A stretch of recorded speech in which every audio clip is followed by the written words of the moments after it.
ದೇವಾದಿದೇವ ಅಡಿಗಡಿಗೆರಗುವೆ ಶ್ರೀಗಣರಾಯ ಅಜಗಣನಾಥ ಜಗದಿ ಪ್ರಖ್ಯಾತ ಅಜಗಣನಾಥ ಜಗದಿ ಪ್ರಖ್ಯಾತ ಮಿಗಿಲೆನಿಸಿದ ಶ್ರೀ ಗಜಮುಖ ದೇವ ಮಿಗಿಲೆನಿಸಿದ ಶ್ರೀ ಗಜಮುಖ ದೇವ ಅಡಿಗಡಿಗೆರಗುವೆ ಶ್ರೀಗಣರಾಯ ಕೊಡುದಯವನೆ ತೋರೋ ದೇವಾದಿದೇವ ಅಡಿಗಡಿಗೆರಗುವೆ ಶ್ರೀಗಣರಾಯ ಪಾಶಾಂಕುಶಧರ ಪರಮ ಪವಿತ್ರ ಪಾಶಾಂಕುಶಧರ ಪರಮ ಪವಿತ್ರ ಪಾಲಿಸು ಸುಜನರ ದುರಿತ ವಿನಾಶ ಅಡಿಗಡಿಗೆರಗುವೆ ಅಡಿಗಡಿಗೆರಗುವೆ ಅಡಿಗಡಿಗೆರಗುವೆ ಶ್ರೀಗಣರಾಯ. ನಮಸ್ತೆ. ನಮ್ಮ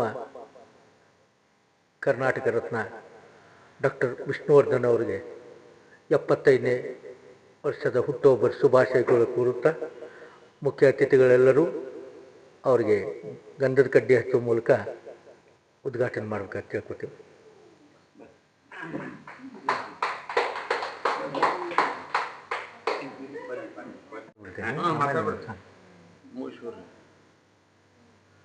ಮುಗಿಸಂಗ ಚಾಲೂ ಮಾಡ್ತೇನೆ ರೀ. ಅದ ನೀವು ಮಾತಾಡ ಮುಗಿಸಂಗ ಭಾಳ ಐತೆ ಸ್ಟೋರಿ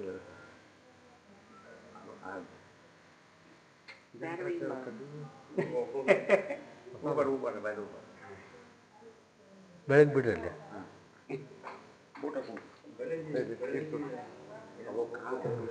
ದೇವ್ರ ಸಮಾನ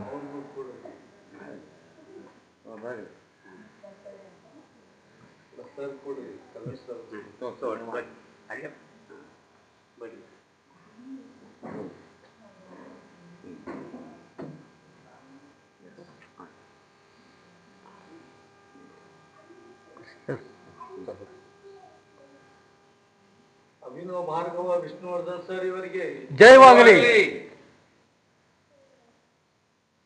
ಕರ್ನಾಟಕ ರತ್ನ ಡಾಕ್ಟರ್ ವಿಷ್ಣುವರ್ಧನ್ ಅವರಿಗೆ ಜಯವಾಗಲಿ. ದಯವಿಟ್ಟು ಎಲ್ಲರೂ ಶಾಂತರಾಗ್ರಿ. ಕಾರ್ಯಕ್ರಮವನ್ನು ನೆರವೇರಿಸಿದ ಮುಖ್ಯ ಅತಿಥಿಗಳಿಗೆ ಧನ್ಯವಾದಗಳನ್ನು ಅರ್ಪಿಸುತ್ತಾ ಇವತ್ತು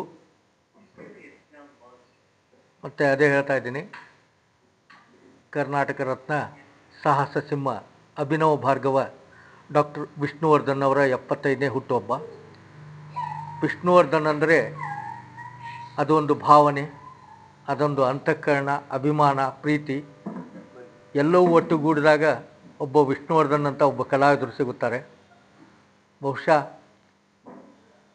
ಚಿತ್ರರಂಗದಲ್ಲಿ ಮಹಿಳೆಯರಿಗೆ ಅತ್ಯಂತ ಗೌರವ ಕೊಡುವಂಥ ವ್ಯಕ್ತಿ ಒಬ್ಬ ಧೀಮಂತ ನಟ ಅಂದರೆ ಅದು ವಿಷ್ಣುವರ್ಧನ್ ಅಂದರೆ ತಪ್ಪಾಗಲಾರ್ದು. ಅವರು ಚಿತ್ರರಂಗ ಕಂಡ ಅತ್ಯಂತ ಸುಂದರ ನಟ. 1950 ಸೆಪ್ಟೆಂಬರ್ 18ರಂದು ಕಾಮಾಕ್ಷಮ್ಮ ಮತ್ತು ನಾರಾಯಣರಾವ್ ಇವರ ಉದರದಲ್ಲಿ ಅವರು 4ನೇ ಮಗನಾಗಿ ಜನಿಸ್ತಾರೆ.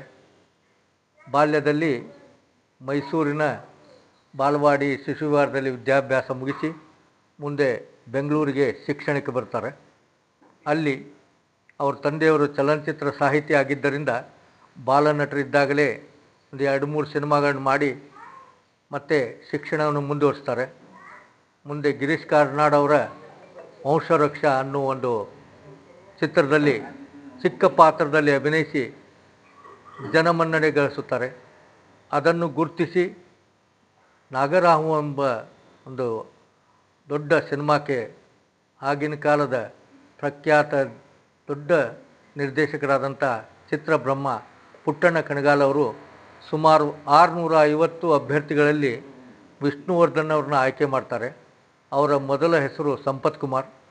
ಅವರು ಆಯ್ಕೆ ಮಾಡಿ ಅವರ ಕಣ್ಣುಗಳು, ಆ ತೀಕ್ಷ್ಣ ಕಣ್ಣುಗಳು ಮತ್ತು ಆ ರೋಷ, ಆಗಿನ ಕಾಲದಲ್ಲಿ ಒಂದು ನಾಯಕರಂದರೆ ಸಂಭಾವಿತರು ಇರಬೇಕನ್ನೋದೊಂದು ಪದ್ಧತಿ ಇತ್ತು. ಅವಾಗೆಲ್ಲ ರಾಜ್ಕುಮಾರ್, ಉದಯ್ ಕುಮಾರ್, ರಾಜೇಶ್ ಇವರೆಲ್ಲ ಇದ್ದರು.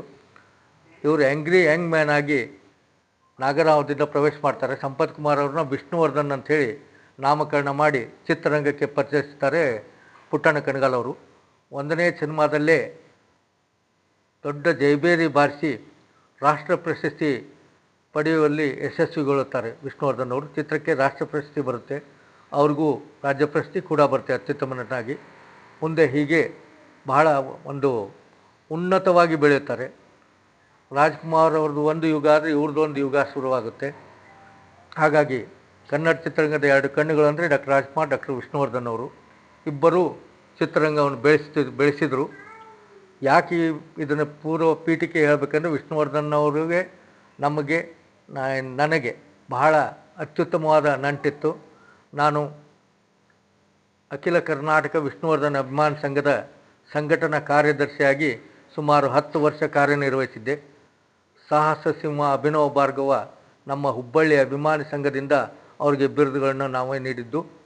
ಅದೆಲ್ಲ ನಾನು ಒಂದು ಲೇಖನ ಬರೆದಿದ್ದೆ, ಅದನ್ನೆಲ್ಲ ತಮಗೆಲ್ಲ ಕೊಡ್ತೀನಿ, ಓದ್ರಿ. ಇವತ್ತು ಆ ಒಂದು ಮಹಾನ್ ನಟನ ಹುಟ್ಟಿದ ಹಬ್ಬವನ್ನು ಮಾಡಬೇಕಂದಾಗ ನಮ್ಮ ಹಿರಿಯರಾದಂಥ ಶ್ರೀ ಕಿಶನ್ರಾವ್ ಕುಲಕರ್ಣಿಯವರು ಭಾಳ ಖುಷಿಯಿಂದ ಒಪ್ಪಿದರು. ಭಾಳ ಖುಷಿಯಿಂದ ಮಾಡೋಣ ಅರವಿಂದ, ಮೊದಲು ನಮ್ಮ ಮನೆಯಲ್ಲೇ ಮಾಡುವಂತೆ, ಅಲ್ಲೇ ಎಷ್ಟು ಸಾಧ್ಯ ಆಗ್ತದೆ ಅಷ್ಟು ಜನರು ಕರೆದು ಮಾಡೋಣ ಅಂತೇಳಿ. ಅದೇ ರೀತಿ ನಮ್ಮ ನಾಯಕರಿಗೆ ಹೇಳಿದ್ರು, ಡಾಕ್ಟರ್ ಕಲ್ಮೇಶ್ ಅವರ್ಪೇಟೆ ಅವ್ರಿಗೆ. ಅವರು ಯಾವತ್ತೂ ಇಂಥದಕ್ಕೆಲ್ಲ ಪ್ರೋತ್ಸಾಹ ಇದ್ದೇ ಇರುತ್ತೆ.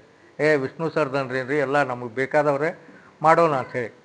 ಇದೇ ಕಳೆದ ವರ್ಷ, ಅದರ ಹಿಂದಿನ ವರ್ಷ ವಿಷ್ಣುವರ್ಧನ್ ಅವರ ಮದುವೆ ವಾರ್ಷಿಕೋತ್ಸವದ ದಿನ ನಾನು, ಕಲ್ಮೇಶ್ ಸರು, ವಿಷ್ಣುವರ್ಧನ್ ಅವರ ಒಬ್ಬ ನಿರ್ದೇಶಕರಿದ್ದರು, ಪಾಪ ಇವತ್ತಿಗಿಲ್ಲ, ಅವ್ರು ತೀರು ಹೋದರು.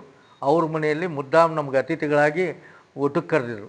ವಿಷ್ಣುವರ್ಧನ್ ಅವ್ರ ಜೊತೆ ನಿರ್ದೇಶನ ಮಾಡಿದಂಥ VR ಭಾಸ್ಕರ್ ಅವ್ರ ಮನೆಯಲ್ಲಿ ವಿಷ್ಣುವರ್ಧನ್ ಅವ್ರ ಮದುವೆ ವಾರ್ಷಿಕೋತ್ಸವದಲ್ಲಿ ನಾವು ಹೋಗಿದ್ವಿ.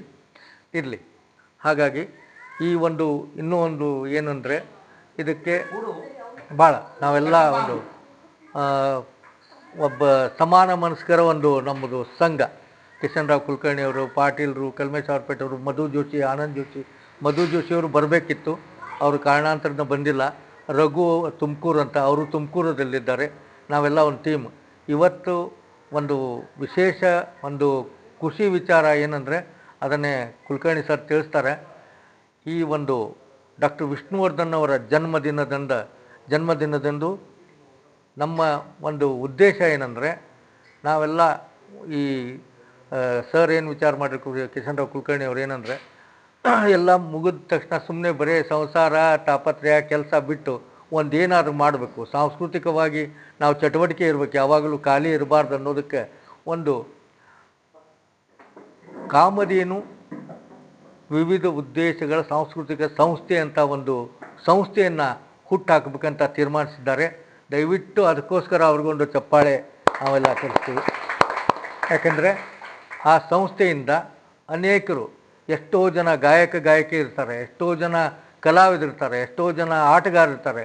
ಅವೆಲ್ಲವನ್ನು ಅಂಥವ್ರಿಗೆಲ್ಲ ಪ್ರೋತ್ಸಾಹ ಕೊಡಬೇಕು. ಆ ನಿಟ್ಟಿನಲ್ಲಿ ನಾವೆಲ್ಲ ಒಂದು ಕಡೆ ಬ್ಯುಸಿ ಆಗಬೇಕು ಅನ್ನೋದಕ್ಕೆ ನಾವೆಲ್ಲ ಕೂಡಿ ಅಂಥ ಸಂಸ್ಥೆಯನ್ನು ಹುಟ್ಟಾಕ್ತಾ ಇದ್ದೇವೆ. ಅದು ಇನ್ನೇನು ಕೆಲವೇ ದಿನಗಳಲ್ಲಿ ಆ ಸಂಸ್ಥೆಯನ್ನು ಉದ್ಘಾಟನೆ ಈ ದೊಡ್ಡ ಪ್ರಮಾಣದಲ್ಲಿ ಮಾಡ್ತಾರೆ. ಆವಾಗೂ ಕೂಡ ತಾವೆಲ್ಲ ಹೆಚ್ಚಿನ ಸಂಖ್ಯೆಯಲ್ಲಿ ಸಹಕುಟುಂಬ ಪರಿವಾರ ಸಮೇತ ಬರಬೇಕಂತ ಈ ಮೂಲಕ ನಾನು ಕೇಳ್ಕೊತೀನಿ. ಈ ಒಂದು ಸಂಸ್ಥೆಯಲ್ಲಿ ನಾವೆಲ್ಲ ಇದ್ದೇವೆ. ಇನ್ನೂ ಹೆಚ್ಚಿನ ಸಂಖ್ಯೆಯಲ್ಲಿ ನಾವೆಲ್ಲ ಇನ್ನೂ ಅನೇಕ ಕಾರ್ಯಕ್ರಮಗಳನ್ನು ಮಾಡೋಣ. ಇದರ ನಂತರ ಇದೊಂದು ಸಾಂಕೇತಿಕವಾಗಿ ಅಷ್ಟೇ ಡಾಕ್ಟರ್ ವಿಷ್ಣುವರ್ಧನ್ ಅವ್ರ ಹುಟ್ಟುಹಬ್ಬ. ಮುಂದೆ ಡಾಕ್ಟರ್ ರಾಜ್ಕುಮಾರ್ ಅವ್ರ ಜನ್ಮದಿನ ಬರುತ್ತೆ, ಅದನ್ನೂ ಮಾಡೋಣ. ಶಂಕರ್ನಾಗ್ ಅವ್ರು ಬರ್ತಾರೆ, ಅದನ್ನೂ ಮಾಡೋಣ. ಹಾಗಾಗಿ ಸಿನಿಮಾಕ್ಕೆ ಸಂಬಂಧಪಟ್ಟ ಮತ್ತು ಕಲಾರಂಗಕ್ಕೆ ಸಂಬಂಧಪಟ್ಟ ಎಲ್ಲವನ್ನೂ ನಾವು ಸಾಂಸ್ಕೃತಿಕ ಕಾರ್ಯಕ್ರಮಗಳನ್ನ ನಮ್ಮ ಸಂಸ್ಥೆಯ ಮೂಲಕ ಮಾಡ್ತೇವೆ. ಅದಕ್ಕಾಗಿ ಭಾಳಷ್ಟು ರೂಪರೇಷೆಗಳನ್ನ ನಾವೆಲ್ಲ ಹಾಕ್ಕೊಳ್ತಾ ಇದ್ದೇವೆ. ಇನ್ನೇನು ಕೆಲವೇ ದಿನಗಳಲ್ಲಿ ಇವತ್ತೊಂದು ಪಾಡ್ಯ ಇರೋದ್ರಿಂದ ಸಾಂಕೇತಿಕವಾಗಿ ಆ ಸಂಸ್ಥೆ ವತಿಯಿಂದ ಅನ್ನೋದಕ್ಕಿಂತ ಆ ಸಂಸ್ಥೆ ಹುಟ್ಟಾಕಬೇಕು ಅಂತ ಈ ಉದ್ದೇಶ ತಿಳಿಸೋದಕ್ಕೆ ನಾವು ಇದನ್ನು ಕಾರ್ಯಕ್ರಮ ಮಾಡೋದಲ್ಲದೆ, ನಮ್ಮ ಅತ್ಯಂತ ಪ್ರೀತಿಯ ನಟ ಡಾಕ್ಟರ್ ವಿಷ್ಣುವರ್ಧನ್ ಅವರ ಜನ್ಮದಿನ ಆಚರಿಸುವ ಮೂಲಕ ಈ ಒಂದು ಕಾರ್ಯಕ್ರಮ ಮಾಡಿದ್ದೇವೆ. ಇನ್ನೂ ಅನೇಕ ಸಾರಿ ಅಂಥ ಒಬ್ಬ ಮಹಾನ್ ಕಲಾವಿದ ಮತ್ತೆ ನಮ್ಮ ಕನ್ನಡ ನಾಡಲ್ಲಿ ಜನಿಸಲಿ, ಮತ್ತೆ ಹುಟ್ಟಿ ಬರಲಿ ವಿಷ್ಣುವರ್ಧನ್ ಅವರು. ಅಂಥ ವಿಷ್ಣುವರ್ಧನ್ ಒಬ್ಬರೇ ಒಬ್ಬ ಅಂಥ ನಟ ಇನ್ನೆಂದೂ ಹುಟ್ಟಿಲ್ಲ. ಅವರೇ ಮತ್ತೆ ಜನ್ಮ ತಾಳಿ ಬರಬೇಕಂತ ಈ ಮೂಲಕ ಕೇಳಿಕೊಂಡು ಈ ನನ್ನ ಮಾತಿಗೆ ವಿರಾಮ ಹೇಳ್ತೇನೆ. ಸಾಹಸ ಸಿಂಹ ಡಾಕ್ಟರ್ ವಿಷ್ಣುವರ್ಧನ್ ಅವರಿಗೆ, ಸಾಹಸ ಸಿಂಹ ಡಾಕ್ಟರ್ ವಿಷ್ಣುವರ್ಧನ್ ಅವರಿಗೆ ನಮಸ್ಕಾರ. ಈಗ ಮತ್ತು ಒಂದು ಇವತ್ತು ವಿಷ್ಣುವರ್ಧನ್ ಅವ್ರ ಜನ್ಮದಿನನೇ ಆಯ್ಕೊಂಡಿವಿ. ಅದಕ್ಕಾಗಿ ನಮ್ಮ ಕಿಶನ್ ರಾವ್ ಕುಲಕರ್ಣಿ ಅವರು ತಮ್ಮ ಅನಿಸಿಕೆಗಳನ್ನ ಹೇಳಬೇಕಂತ ಈ ಮೂಲಕ ಕೇಳ್ಕೊತೀನಿ.